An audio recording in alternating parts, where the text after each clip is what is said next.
तो आज हम बात करेंगे नेटवर्क मार्केटिंग के फील्ड की बेस्ट बुक में से एक टॉक दी टॉक के बारे में, जिसके ऑथर हैं एंजेलो एमडी अमीको। इस वीडियो में आप जानेंगे कि नेटवर्क मार्केटिंग के फील्ड में आप लोगों से किस तरह बात कर सकते हैं, अपने कस्टमर को कैसे हायर कर सकते हैं। देखिए, नेटवर्क मार्केटिंग में ना दो तरह के लोग होते हैं, एक वो जो अपने प्रोडक्ट को आगे बढ़ाते हैं और दूसरे वो जो अपने बिजनेस को आगे बढ़ाते हैं। अगर आप एक बिजनेस बिल्डर बनना चाहते हैं तो आपको ना नए नए लोगों से बात करनी होगी, पर इस बात का जरूर ध्यान दें कि आप जरूरत से ज्यादा किसी पर प्रेशर ना डालें। किसी को कोने पर ले जाकर आप चिल्लाकर ये नहीं कह सकते कि आप अमीर बनना चाहते हो। जब भी आप नए लोगों से बात करते हैं तो आपके सिर्फ 3 मेन गोल होने चाहिए। पहला ये कि आपका उसके साथ अच्छी तरीके से इंट्रोडक्शन, और दूसरा ये कि आपको एक दूसरे के बीच ट्रस्ट को बिल्ड करना होगा जिससे वो आपको अपना दोस्त समझे, और तीसरा आपको उसका बिजनेस कार्ड, अगर बिजनेस कार्ड नहीं है तो आप उसका फोन नंबर ले सकते हैं ताकि 1-2 हफ्ते बाद आप उसे दोबारा कांटेक्ट कर सकें। नए लोगों से बात करते हुए या सवाल जवाब करते हुए आपको ये याद रखना है कि आप उनका इंटरव्यू ले रहे हो। आपको उनकी योग्यता का पता लगाना है कि वो आपके बिजनेस पार्टनर बनने के लायक भी हैं या फिर नहीं। अगर नहीं है तो आप उन पर टाइम बर्बाद बिल्कुल भी ना करें। और अगर आप ये नहीं जानते कि नए लोगों से किस तरह बात करनी है तो आप फॉरम विधि का यूज कर सकते हैं, जिसमें ऐप का मेन है फैमिली। इसमें आप स्टार्टिंग में उनसे उनका हाल चाल पूछ सकते हैं, उसके बाद आप उनकी फैमिली के बारे में डिस्कस शुरू कर सकते हैं, जैसे कि क्या आपकी शादी हो गई, आपके कितने बच्चे हैं, आई होप आपके बच्चे आपको ज्यादा बिजी रखते होंगे, एक्सेट्रा एक्सेट्रा। इसमें ओ का मीन है ऑक्यूपेशन। आप रुककर थोड़ा सवाल पूछ सकते हैं कि आप क्या काम करते हैं। मैंने सुना है जहां आप काम करते हैं वहां काफी पैसा मिलता है और आप काफी आराम की जिंदगी गुजार रहे हैं। थोड़ी देर रुककर आंसर का वेट करें। ज्यादातर मामलों में आपको आंसर निगेटिव ही देखने को मिलेगा। उसके बाद एक और सवाल पूछे, जैसे कि आपने कुछ करने की सोचा है, जैसे खुद का बिजनेस। आंसर चाहे कुछ भी हो, आपको नेक्स्ट स्टेप पर आ जाना है, जिसमें आर का मतलब है रिक्रिएशन। उनसे सवाल करें कि आप इंजॉयमेंट के लिए क्या करते हैं, अपनी छुट्टियों में कहां जाना आपको पसंद है। फिर अगले स्टेप पर बढ़े, जिसमें एम का मतलब है मनी। सवाल करें कि क्या आप अपनी जरूरत के मुताबिक पैसा कमा लेते हैं, आप अपने शौक पूरे करने के लिए अपना टाइम निकाल पाते हैं। और ऐसे ही कुछ सवाल आप कर सकते हैं,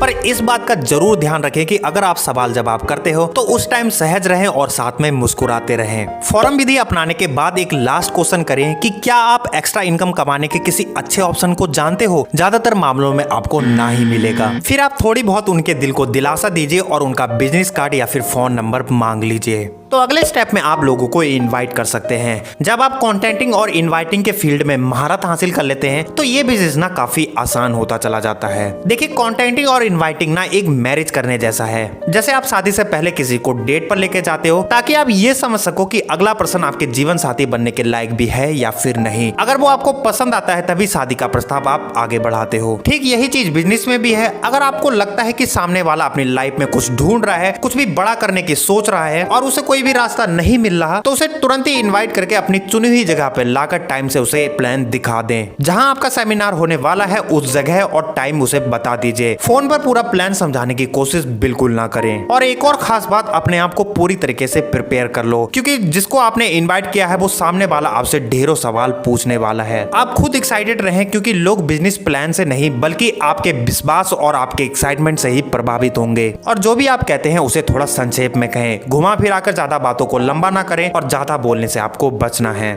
तो अगला स्टेप है हमारा एबिलिटी टेस्ट। देखिए, ये स्टेप ना बहुत ज्यादा इंपॉर्टेंट हो जाता है, क्योंकि आप नए लोगों से मिल सकते हैं, उन्हें इनवाइट कर सकते हैं, पर अपना बिजनेस पार्टनर बनाने के लिए आपको उनकी एबिलिटी का टेस्ट करना ही होगा। जैसे ऑथर अपने पहले बीमा बेचने वाले बिजनेस में थे तो वो अपने उम्मीदवार की योग्यता की जांच सिर्फ एक सवाल से ही कर लिया करते थे कि क्या आपको कभी दिल का दौरा पड़ा है। अगर सामने वाले का जवाब हाँ होता तो ऑथर अगले आदमी की तलाश में तुरंत ही निकल जाते, क्योंकि पूरी हिस्ट्री में शायद ही ऐसा हुआ हो कि किसी हार्ट और कैंसर वाले पेशेंट का बीमा किया गया हो। उस एक सवाल से सिर्फ सामने वाले की योग्यता का टेस्ट किया जा सकता था। इससे ऑथर अपना टाइम और एफर्ट दोनों ही बचा लेते थे। तो आपको भी अपने उम्मीदवार को देखना है। अगर उनके पास अपना सपना पूरा करने के लिए कोई अदर ऑप्शन नहीं है तो आपको उनका सपना साकार करने के लिए आपको अपना बिजनेस प्लान उन्हें दिखा देना है और स्टेप बाय स्टेप बताना है कि आप अपने सपने को साकार कैसे कर पाओगे।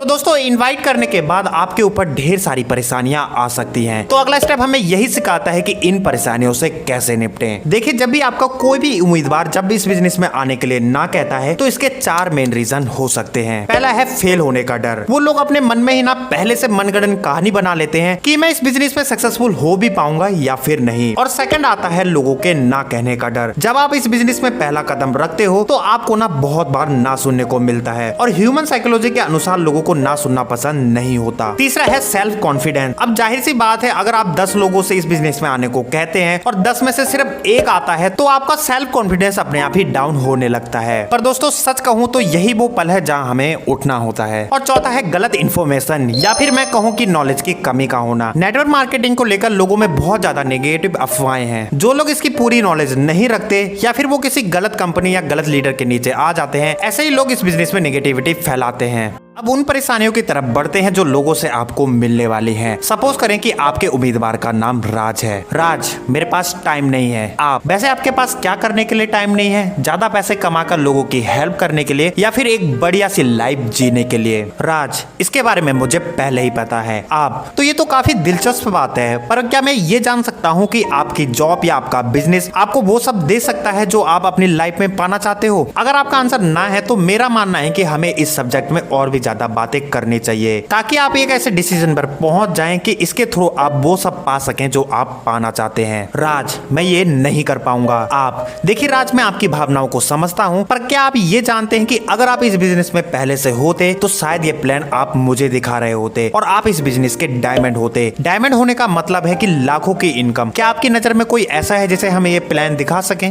राज, ये मेरे काम की चीज नहीं है। आप, राज, आप मुझे बता सकते हैं कि इसमें आपको क्या पसंद नहीं आया? सक्सेसफुल लोगों के साथ काम करना या फिर अपनी मनचाही जिंदगी जीना? राज, मेरे पास पैसे नहीं है। आप, देखो राज, ये पैसे ना होने की समस्या का ना परमानेंट समाधान हो सकता है। राज, बहुत सारे लोग इसमें शामिल हो चुके हैं, अब इसमें दम नहीं बचा। आप, देखो हम सब लोगों के पास fridge, phone, TV, car, bikes हैं, फिर भी इनकी बिक्री बंद तो नहीं हुई ना? राज, मैं ऐसे बहुत सारे लोगों को जानता हूँ जो इसे कर छोड़ चुके हैं। आप, देखो ये किस्मत आजमाने का नहीं बल्कि अपने सपने साकार करने का बिजनेस है। अगर आपके पास एक सपना है तो ये सपना साकार करने में आपकी पूरी मदद करेगा। देखो राज, असफल लोगों से प्रभावित होकर आप कभी सफलता का सपना कभी नहीं देख सकते। ऐसे ही ढेरों क्वेश्चन आपका उम्मीदवार आपसे पूछ सकता है और आपके लिए आपत्तियां खड़ी कर सकता है, तो आपको इन सब का जवाब बड़ी ही सूझबूझ के साथ देना है। आई होप आप सब लोगों को समझ में आया होगा कि नेटवर्क मार्केटिंग में बात कैसे की जाती है। तो दोस्तों वीडियो अच्छी लगी हो तो प्लीज जल्दी से वीडियो को लाइक करो और अपना ढेर सारा प्यार दिखाओ हमारे चैनल को सब्सक्राइब कर। तो मिलते हैं आपसे अगली वीडियो में। खुश रहिए, खुशियां बांटते रहिए।